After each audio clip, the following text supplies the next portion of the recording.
Welcome to Native Yoga Toddcast. So happy you are here. My goal with this channel is to bring inspirational speakers to the mic in the field of yoga, massage, bodywork, and beyond. Follow us at Native Yoga and check us out at nativeyogacenter.com. All right, let's begin.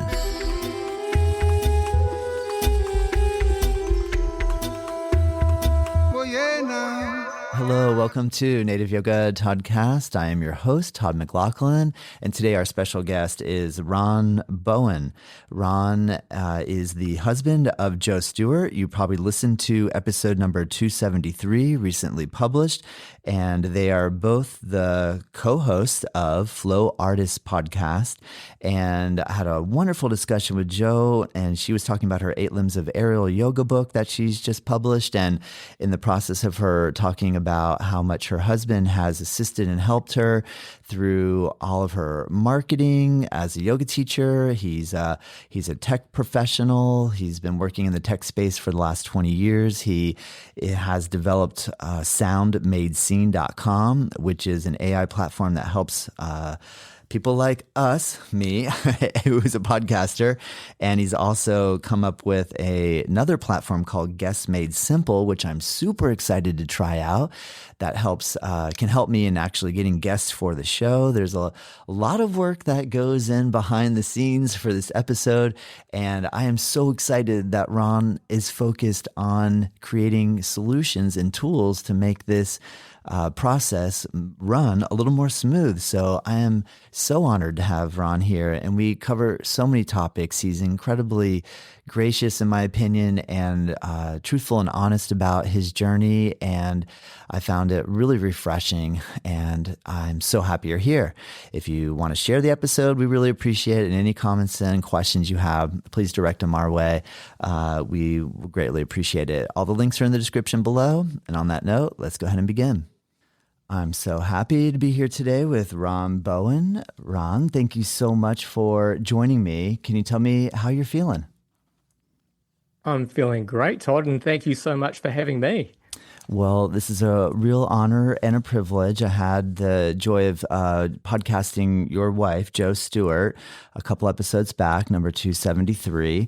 And in the conversation, she had spoke so much about the role that you've been able to play in helping her with, well, teaching yoga, getting your studio going, having an online platform that piqued my interest. I really excited to have this chance to meet you and speak with you. So thank you so much. I really do appreciate it. Oh, no worries. Glad to be here. Can you tell me a little bit about how you work with technology, and you also are a yoga teacher, and you've been able to blend these two skills together? Can we start first with the technology side? Can you give me a little bit about your background and how you have come to this point where I'm gonna say that you feel comfortable with technology? Would that be an assumption that's fair to make? I think that's pretty fair to say. I guess I've worked as a software developer or a web developer for about 20 years now, so wow. I've got a bit of experience there, and in some ways, I still feel like very much a learner, a beginner, but it's something I've always really enjoyed working with, really enjoyed doing from when I was pretty much a kid. I don't know if you know these computers, but because they're English in origin, but back when I was a pretty young kid, I had a ZX Spectrum, so I'd program that using BASIC. It had a little rubber keyboard, so it was, and 48K of RAM. So, very, very, very basic, very primitive, but a lot of fun. And I guess technology has, become well beyond that since then. And, but it's something I really enjoy doing and really enjoy, solving problems and getting into things like that. Oh, that's cool, man. Where did you grow up? So I grew up in Aotearoa, New Zealand, originally from a small town on the west coast of the North Island of New Zealand called New Plymouth. It's a pretty quiet little town, very pretty. But currently I'm living here in Australia in Melbourne. Nice. What age did you move to Australia? I've lived here for about, I think, since 2007. So about, I guess, 16, 17 years, something like that. Nice, nice. Did you meet Jo in Australia? Did she travel to New Zealand and that's where she met you? Funny story. So I met her when I was living in Australia. We actually met at a mutual friend's child's first birthday. Um, so yeah, that was a fun time. But it turned out that this mutual friend of ours, we were both at her wedding in New Zealand prior to that, and we Ah, did not know. So, so we wow. probably met each other, but didn't even know, didn't even recognize each other. That's cool. It's almost like the universe is like, you guys got to get together. And then the first try, it didn't happen. So it's like, wait a minute, this needs to Yeah, happen. This needs exactly. to happen. That's awesome. Exactly. That's Yeah. well, having 20 years in the tech world, and I mean, how do you even make sense of the advancements that have occurred based off of like what you're talking about, like your first interaction with beginning to work with computers and having a fascination for them and the level that they were at 20 years ago and where we are now today? Could you even imagine that? And or how are you processing the rapid speed of development that's going on? I mean, it's pretty wild, actually. I mean, now I essentially work every day with AI tools, and that's something that was just science fiction when I was growing up. You know, you'd see a TV show with a little talking robot, or someone, I don't know, maybe talking to a computer and thinking, it's just a fantasy. It's not going to happen. But now it's Yeah. something we kind of do on a daily basis. So Yeah. yeah, it's pretty wild. Yeah, great point.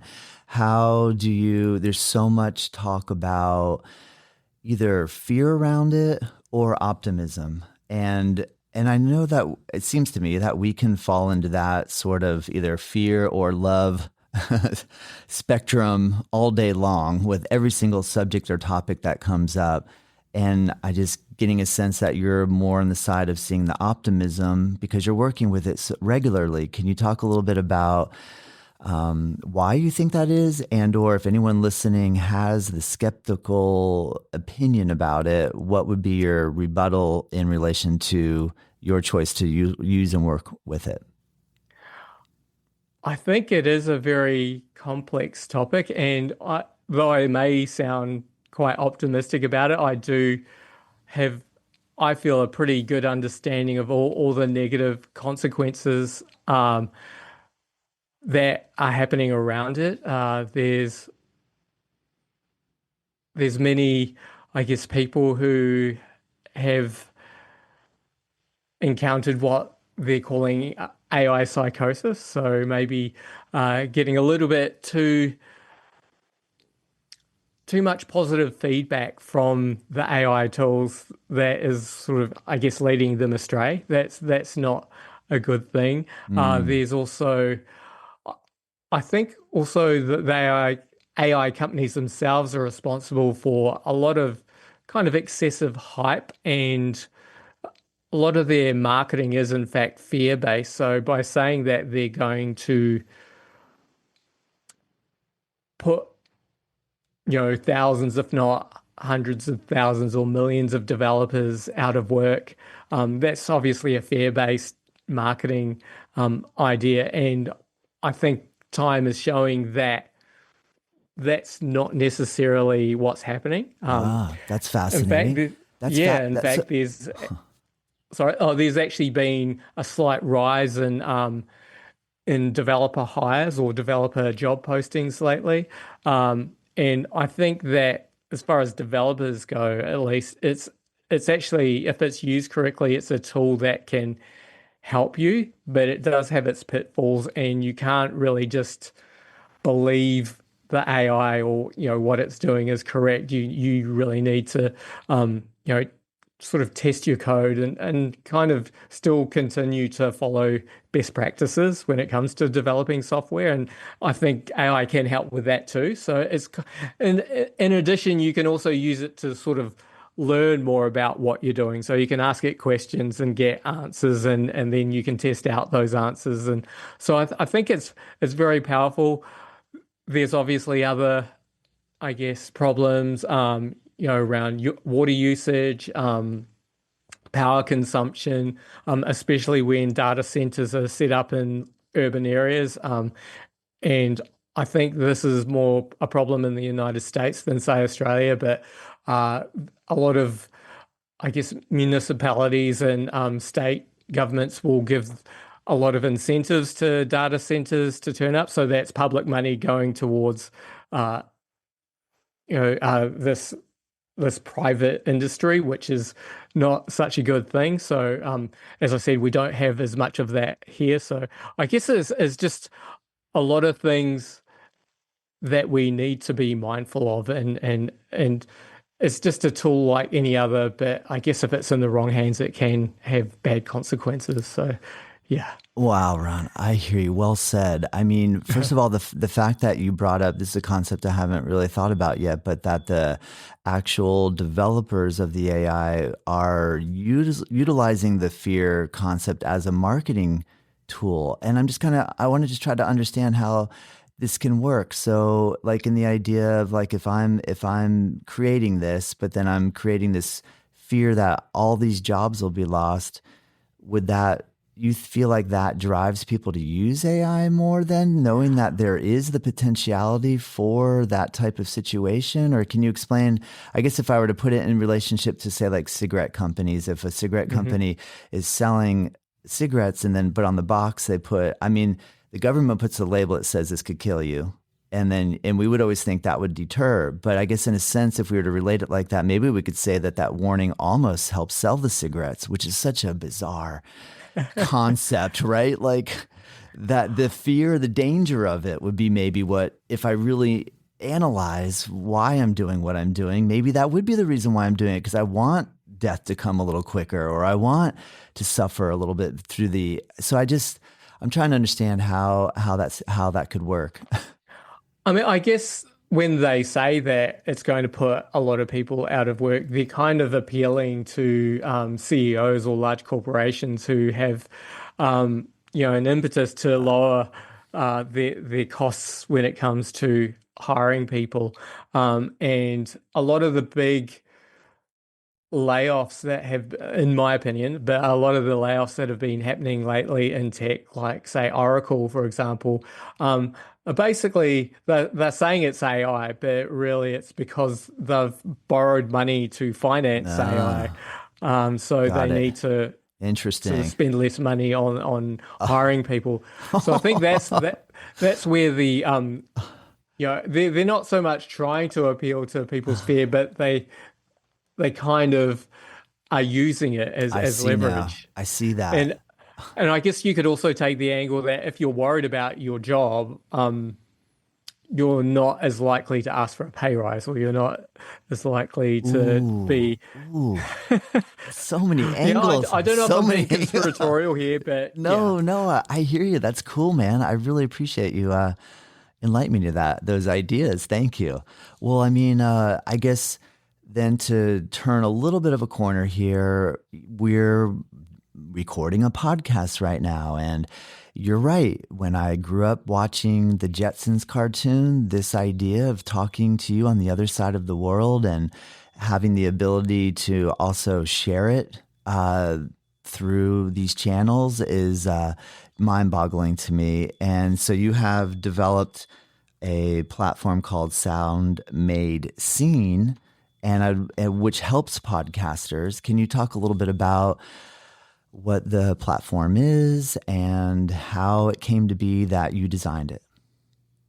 Absolutely. Well, I guess Joe and myself, we host our own podcast, the Flow Artist Podcast. And one thing that kept on coming up for me is when I was trying to, I guess, let people know about the podcast, often I'd started making little videos to help promote it. And quite often, I at the time I was using Final Cut Pro, and so I'd find a little section of the podcast that I wanted to use, and then I'd find an image I wanted to use, and then I'd sort of subtitle it, but I had to do it all manually. So I had to sort of put in some titles, some words, and then sort of sync it up with the audio and rah, rah, rah. And that was a very time consuming task. And at the time there are other platforms around. There's things like Wave or Headliner, which do a similar thing. But being a developer and being someone who loves a project, I decided why not make something yourself? So I started on Sound Made Scene, and what Sound Made Scene does is it does a few things, but one of the main things it does is that you can upload your podcast after you've recorded it, and then it will transcribe it, and then it can analyze it and determine which parts you would most like to share. And then it can make little clips out of those and then convert them into little videos. And then you can just publish them on social media, and it's all done. And you can share them with your guests as well. And I just found it's a nice, easy way to get things out there. So I built that into Sound May Scene. There's some other tools as well. And you can also use it to write your podcast show notes, and you can sort of choose from a few different, I guess, tones. I guess you want to be careful there. There is a lot of content out there that's obviously created by AI. They don't call it slop for no reason at all. So what I like to do, I like to think of it as a bit of an inspiration that I can then use to sort of write, the full podcast show notes or social media posts, that sort of thing. Yes. But I've found it's a pretty fun to use and convenient tool that really saves me a bit of time, even though I've spent hours and hours working on it. Yeah, I hear you. Has it taken a little bit of momentum in relation to people utilizing it? Are you noticing any feedback from users? How has that evolved for you? How long has it been on the How long has it been on the market now? It's been online for about, I guess, since 2024, so a couple of years. It's actually available on AppSumo. I'm not sure if you heard of AppSumo, but it's a sort of online marketplace where you can buy lifetime deals on software. Cool. All right, check it out. AppSumo, do you call it? AppSumo? That's correct. Cool. Yes. All right. Thank you. And so you can get a lifetime deal, and I've actually got quite a few customers through that, and people seem happy there, and they keep coming back. So, Nice. and the thing is always evolving though, and people are asking for new features. And another feature I've added recently, this isn't so much for podcasters, but it's something that sort of scratches my itch, is that you can kind of upload music, and then it will kind of determine the beats, and then from there you can sort of generate a video with effects in the background like fireworks or other different things like that. Cool. They'll be aligned with the music. So Got that's it. another cool little feature it does. Nice. I'm so curious because I'm not a developer. How do you get a platform like yours to analyze a transcript and know what potentially would be interesting? Are there certain keywords that trigger curiosity, fascination, from the human side? How do you do that? Like, how is that even done? Does it, I'm just trying to wrap my head around all of it, because I do enjoy using these tools, and it's made podcasting for me so much easier in relation to all the editing and the publishing component. So I'm a fan, and to be very honest, Ron, when a long time ago when I was young, like when I was in my early 20s, I was at that place in my life where I said, I'll never use a computer.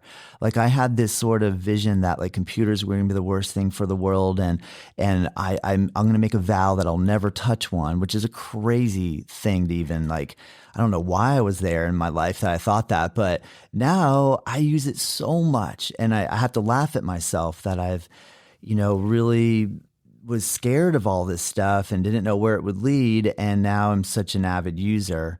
I guess I say that too because I know there's potentially a listener that might think I wouldn't be able to use this stuff, that might be too difficult, or it seems like so overwhelming in relation to trying to get some of this stuff going. So I guess from your experience navigating this field, what sort of advice and or encouragement could you give someone who maybe is skeptical and or nervous about starting their own platform, the reasons why you think it's a good idea to do it? I think, it's healthy to be skeptical, and quite, I think that's a good thing. I think if you're trying to work on something like this, for me, I think the essence is to be playful with it.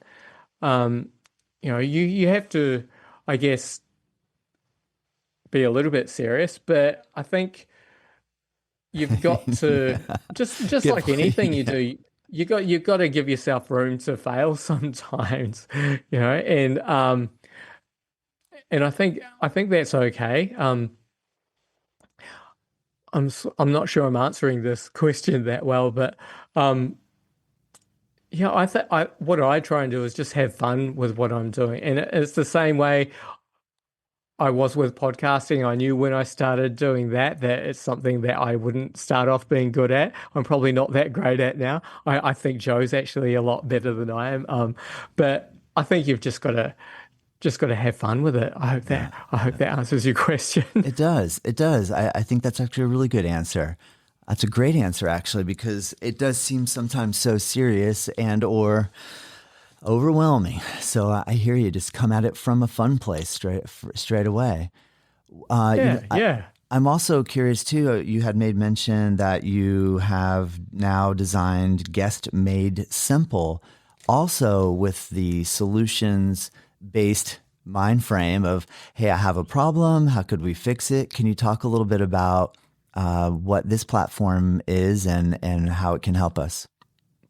Absolutely. So I guess a problem we've had on our podcast multiple times is, it can be kind of hard sort of getting together with a guest. So first you've got to sort of get the information you need from the guest. So like their bio, maybe a headshot that you can use. You might have some questions you want to ask them before the interview. So what I've done, I've built a system that can do that. And then the next thing I find rather difficult is you have to organize a time. And when you're working across time zones, that can be a long, convoluted process. So as I mentioned to you before, as we're organizing the time to do this episode, I was thinking this could be so much simpler with Guest Made Simple. And what that essentially lets you do as a host, you can say, I'm available at these times. And once you've vetted your guests, you can just send them the list of availabilities and then they can go, oh, okay, I'll choose this time. Or maybe they can suggest a time and then you can sort of work that out through the app as well. And then once the podcast episode is actually published, you can automatically send a guest kit to the guests, and that might have some clips that were generated with the Sound Made Scene, or maybe it has a transcription or just little snippets that they can share on social media to help both of you out. And I think, in my opinion, this would bring the time involved down quite a bit, because I personally find, one of the, I wouldn't say annoying, but it can take up a lot of time, just going through the whole steps of creating a podcast episode. So that's something I'd like to bring down as much as possible. Oh man, Ron, yes. I'm glad you're bringing attention to all this. I think that's huge. That is one of the big challenges, you're right, in relation to the whole scheduling process, the ability to capture the information that we need, to be able to send or share larger files. it does take a lot of work. I love the way you're thinking, and that I think would make it a little bit more fun. That probably is part of the stuff that makes people say, "It's too much work, man. It's just too much work." So I see why you're doing what you're doing, because that would make this a little bit easier and enjoyable. Well, that's the dream. That's the dream. Yeah, right. Well, can you talk a little bit about what the podcasting experience for you has been like in relation to your own learning and development? hmm So the podcast came about, it was shortly after I had actually finished my yoga teacher training. So I was doing my yoga teacher training, and that was taking up pretty much all my spare time. So once I'd finished that, I realized I had a lot more spare time left over. So I thought, why not fill that up with another project? And I was talking with Jo about it. And I think poor Jo, because she's been a yoga teacher for many years, but pretty much every night before we'd go to bed or to sleep, I'd start asking her questions or wanting to have discussions about yoga. And Yes, yes. right when she just wanted to read her book or go to bed. So poor Jo, but thanks so much to her for putting up with me. But we decided, oh, why don't we actually start a podcast, talking to some of our favorite yoga teachers, both here and around the world. And that's basically what we did.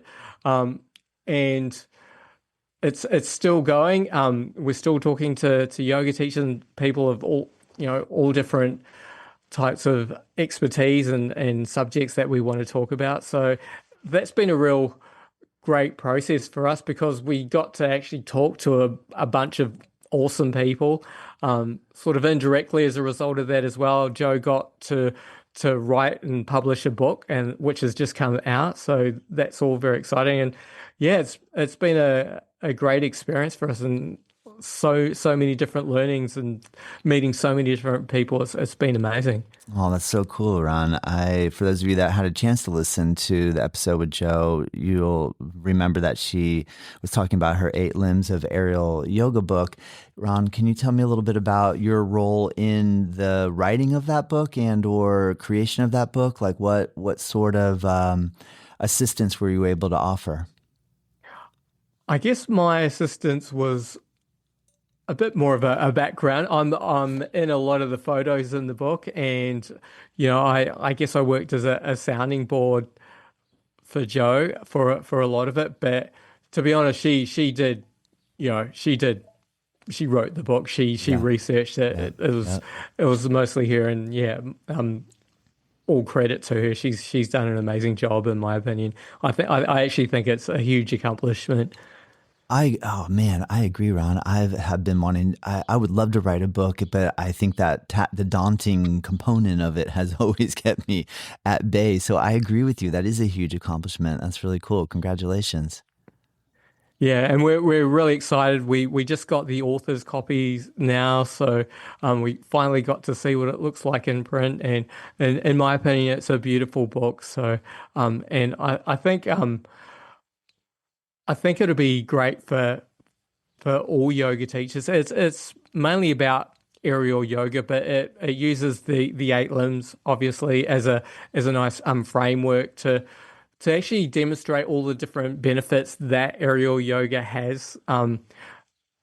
And I think it's I think the aerial hammock is a great useful tool for yoga teachers and therapists in general. So yeah, I guess I'm biased though. So Right? Yeah, you have a lot of contact with it, and you've been able to be in and around it so much. I hear you. That's cool, though. I know it sounds amazing. I can't wait to check it out.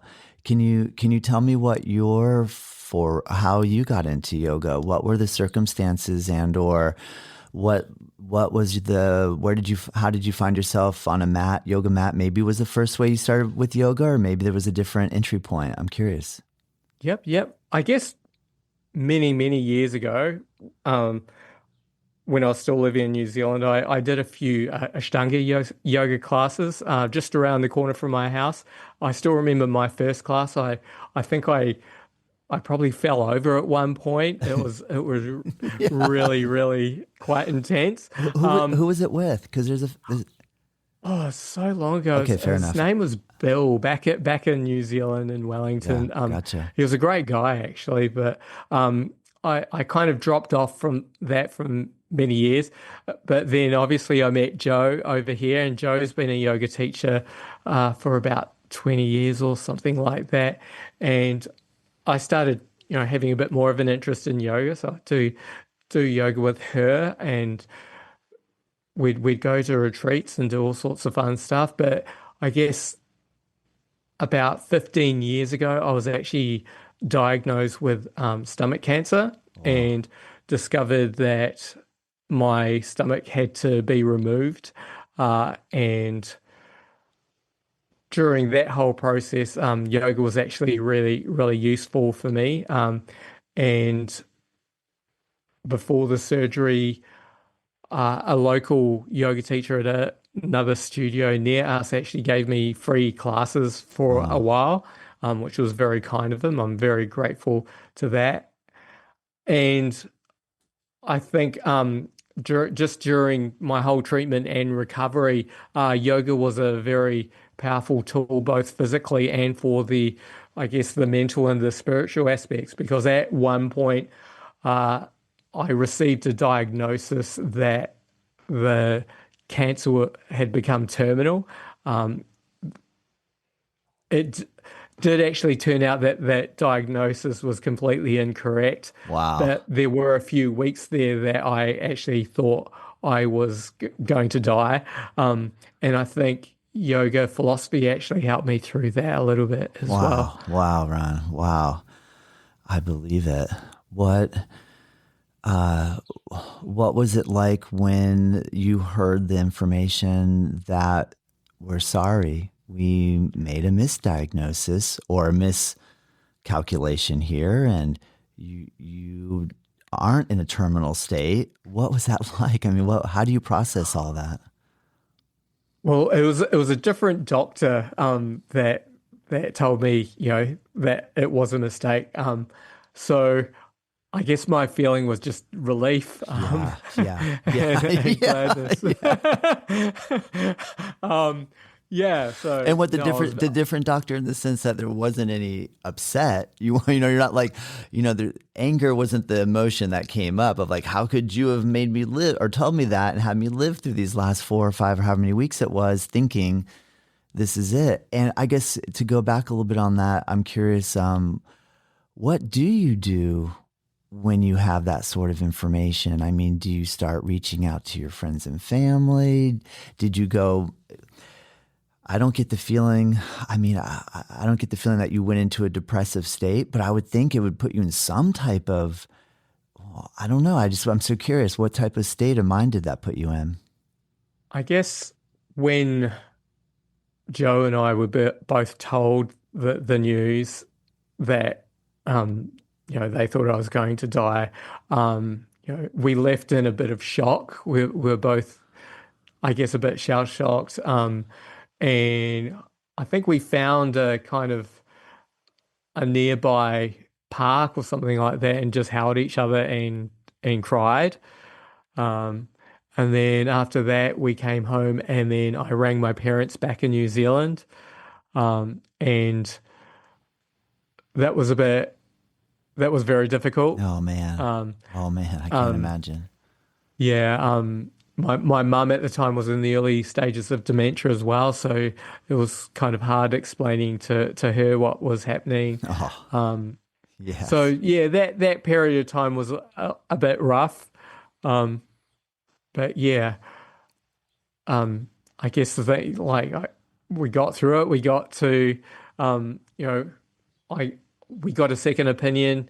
They did another scan that turned out was a lot more accurate and turned out everything was okay. So, Wow. Wow. Yes. You know, so yeah, so that was good. There's a story with a happy ending. yeah, I appreciate you being honest and open about all that. That's probably not the easiest topic to discuss. So I really appreciate your honesty with that.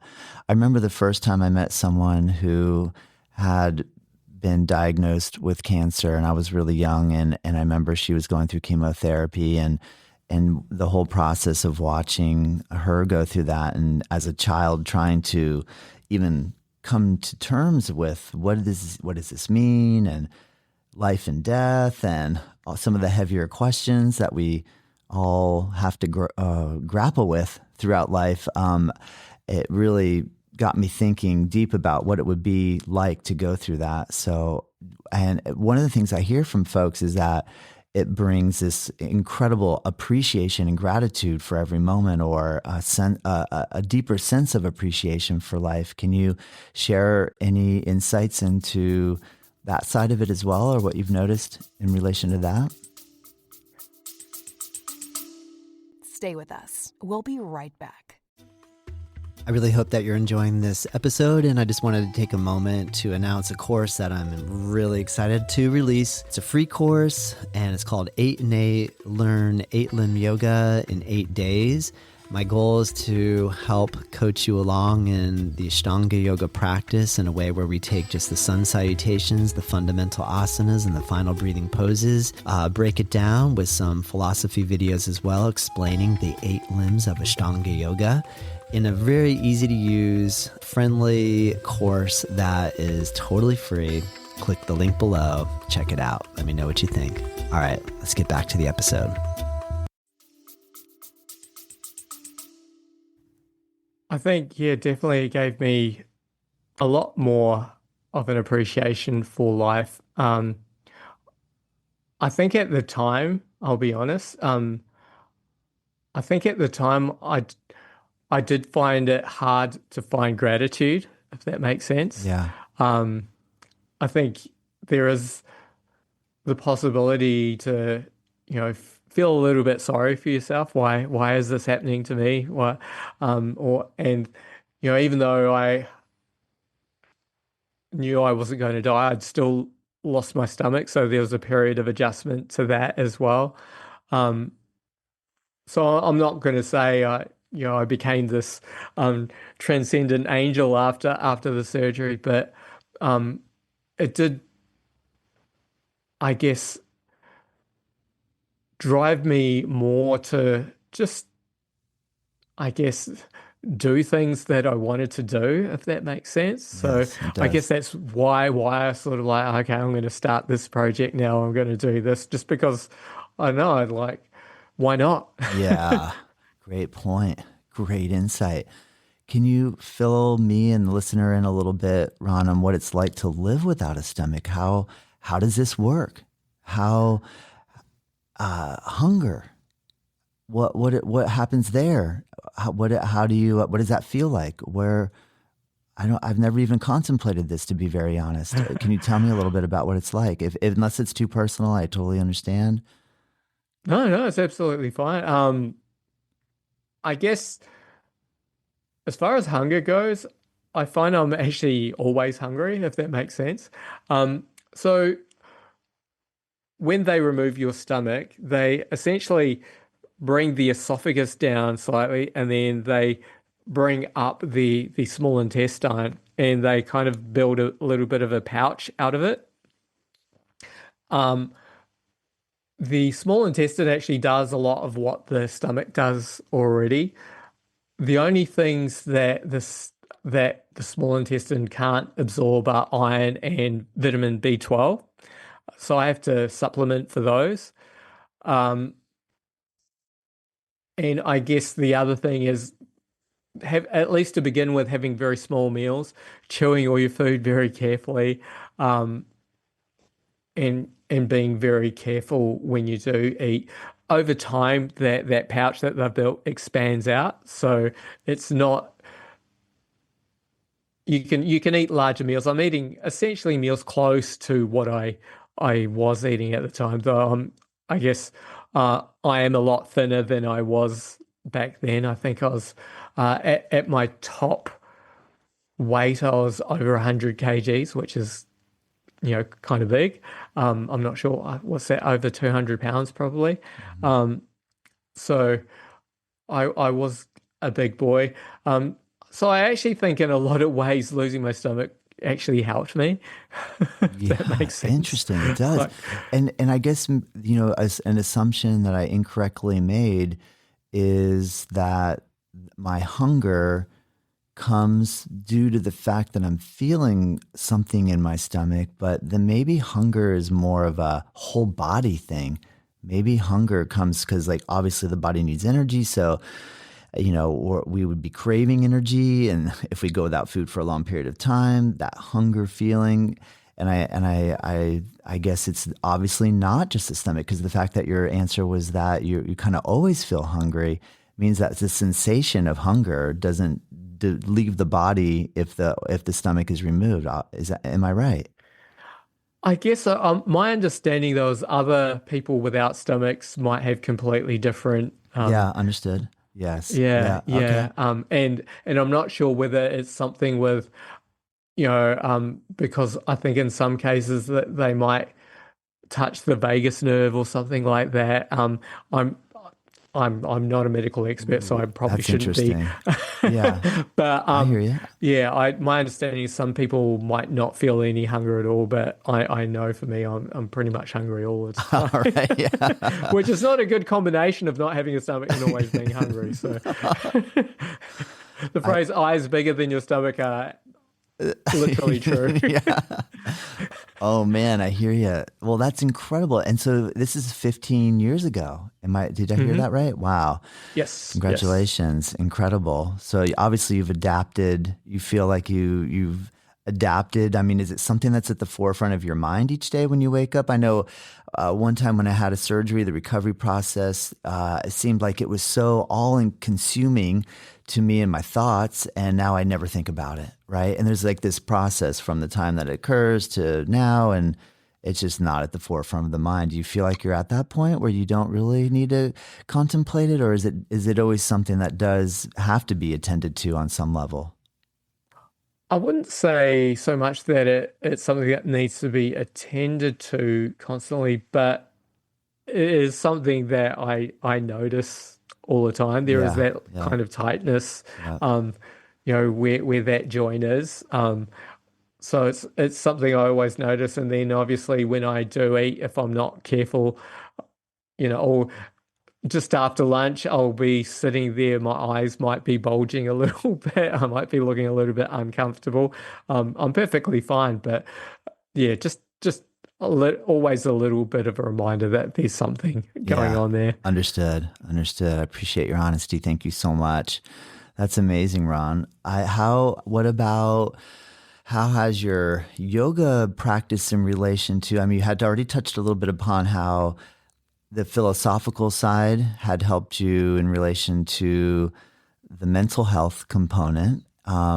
Can you talk a little bit about the hatha yoga aspect or like the physical practice aspect? And you made mention how much you appreciate working in the aerial hammock. Maybe you could touch a little bit upon how you are able to utilize that just in relation to stretching your body and what moving your body Mhm. feels like and how that's playing out.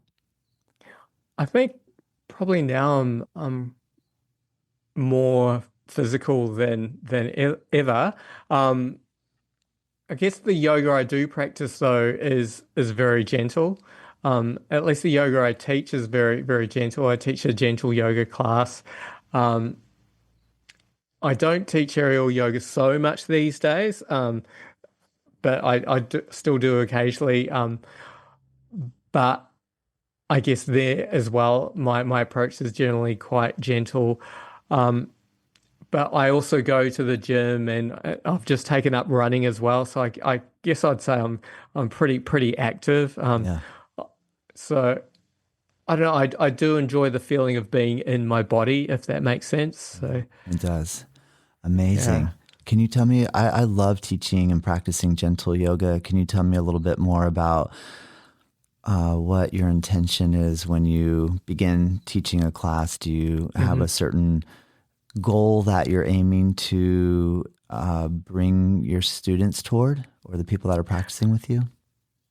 Yeah, absolutely. I guess I start off with a very gentle meditation. I like everyone just begin to feel into their bodies, maybe start noticing where they're at, in their mind, their breath.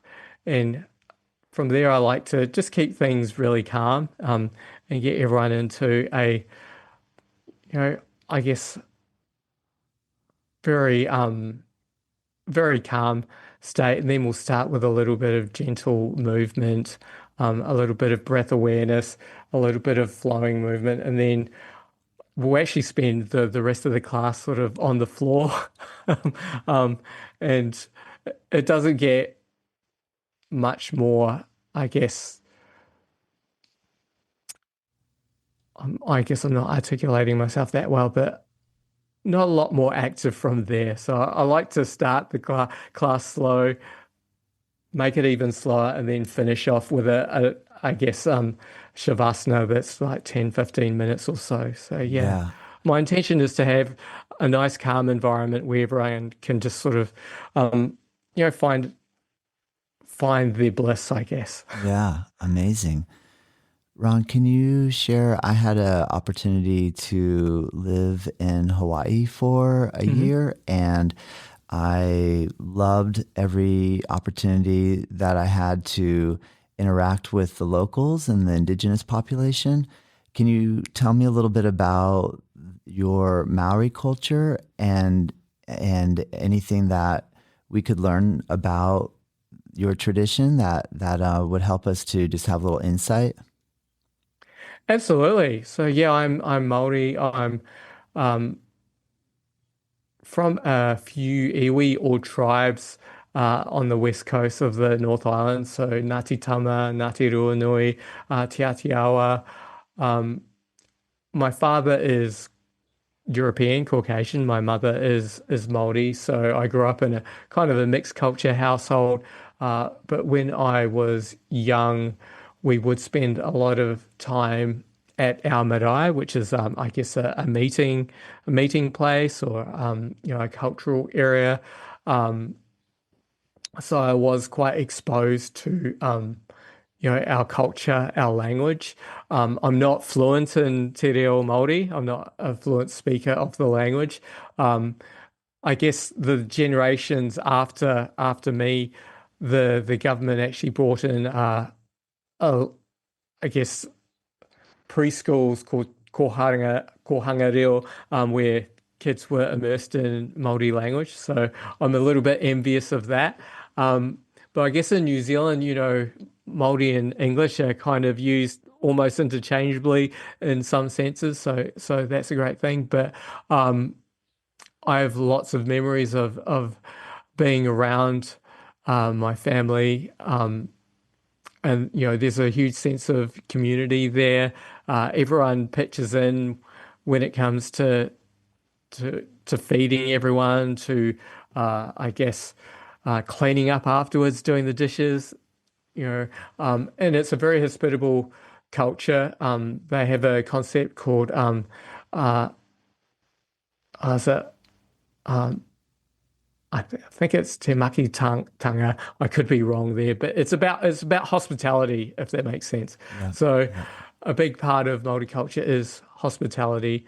And I guess one thing about Māori that, you see a lot of imagery of Māori doing the haka, being, fierce warriors, that kind of thing. Well, I have ancestors who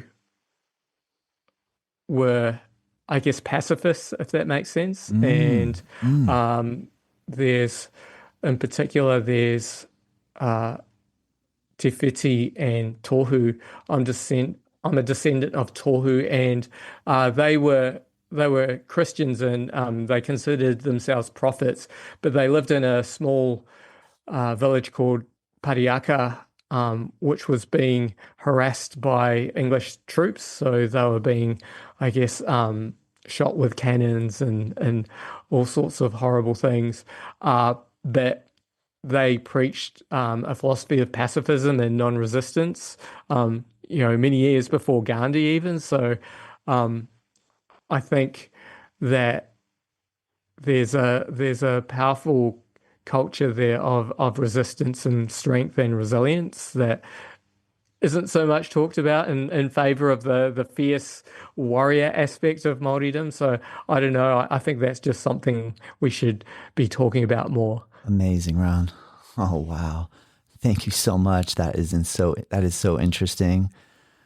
I I've I'm curious how you'll react to the first understanding of Maori culture I had was watching Once Were Warriors, which was a film that was made that depicts a kind of heavy situation in it, where if someone grows up in a situation where there's a lot of abuse and difficult, that it could turn into a very abusive type of lifestyle. And I love that you're bringing attention to the representations that we see of like fierce, but also that you're talking about, but there also was pacifism too, because maybe what if there's one ideology of only this fierce thing that creates, it does not a very well-rounded picture of the history and the beliefs of a culture. So that's really fascinating to me. Thank you so much for sharing that.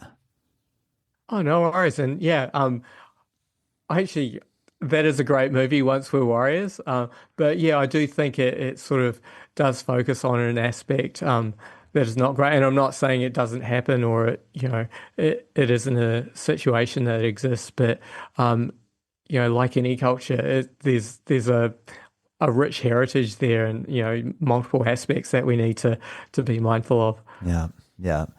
Amazing. How often do you get a chance to travel back there? Am I correct that you were there recently? I feel like in our email conversations prior to meeting up here today, did you mention you were traveling there? I'll be heading over there next week, actually. Oh, gotcha. So it's just a short trip to visit my family. So I'm looking forward to that. Should be good. Do you mind if I ask how your mom is doing? Is she? Oh, look, she's in a fairly late stage of dementia now. Unfortunately, she's living in a home. She needs full-time care, and we actually headed over Christmas, but due to some issues, the place she's at was under lockdown, so I couldn't visit her, and that's part of the reason I'm going back. I Understood. would like to see my mum. Yeah. Man, Ron, I feel for you. My mom passed from Alzheimer's, and she, in this room right here where I'm sitting, her and my dad came and practiced yoga with me for.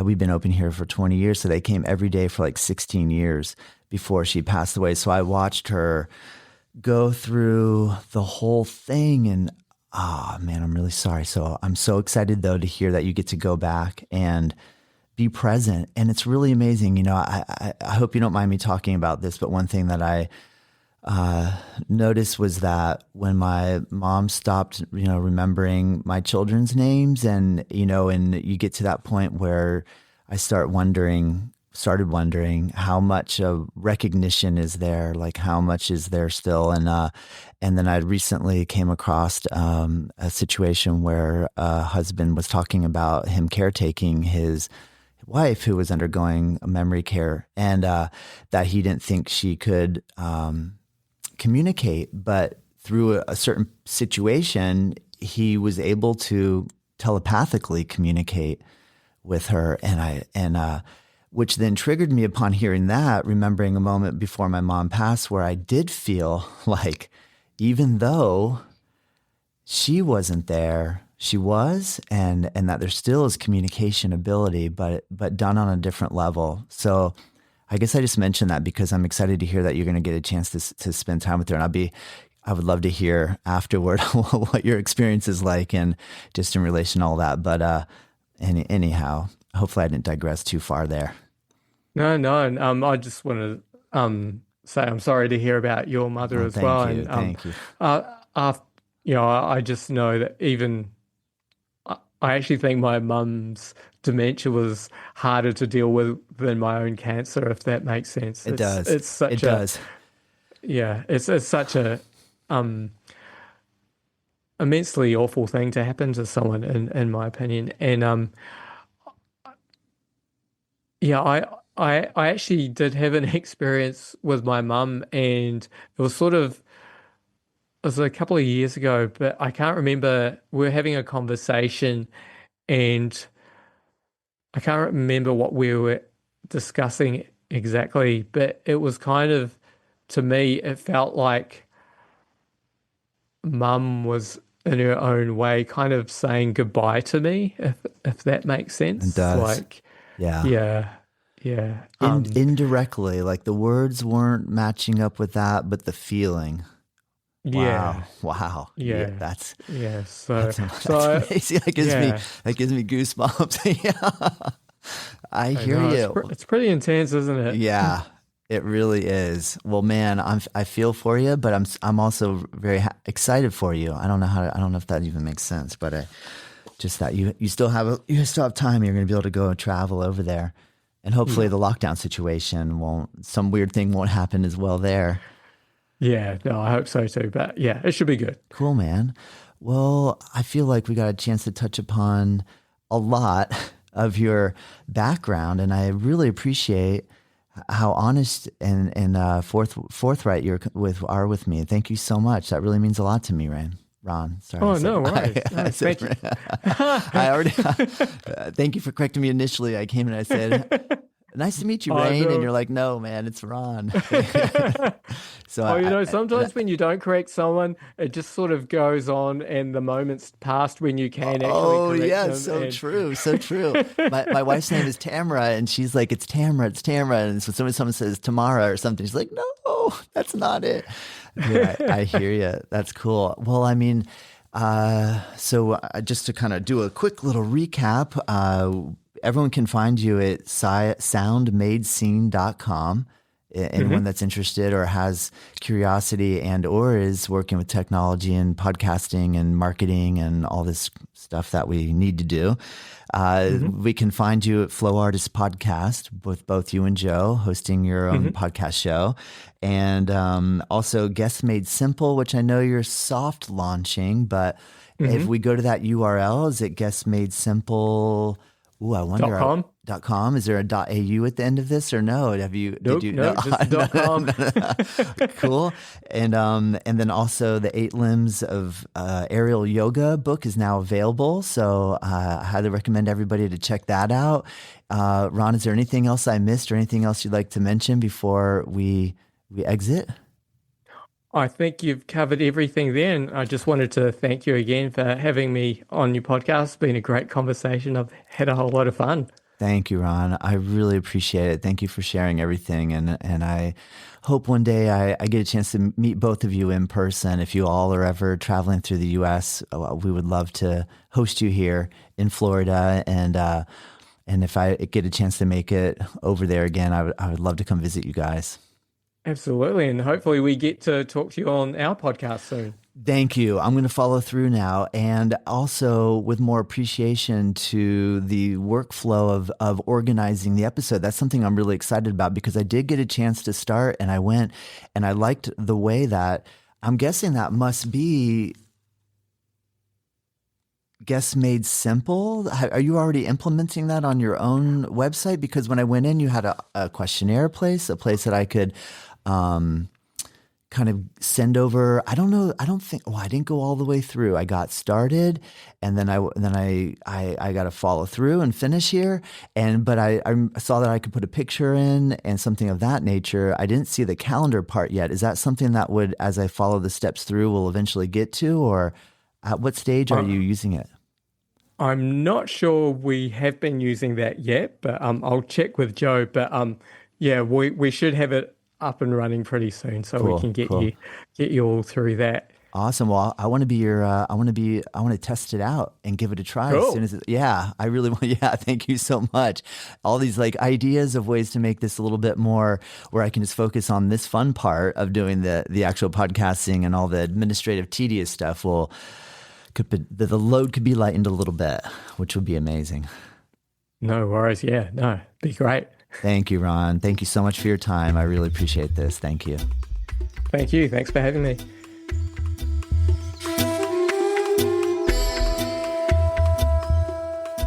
Native Yoga Toddcast is produced by myself. The theme music is dreamed up by Bryce Allen.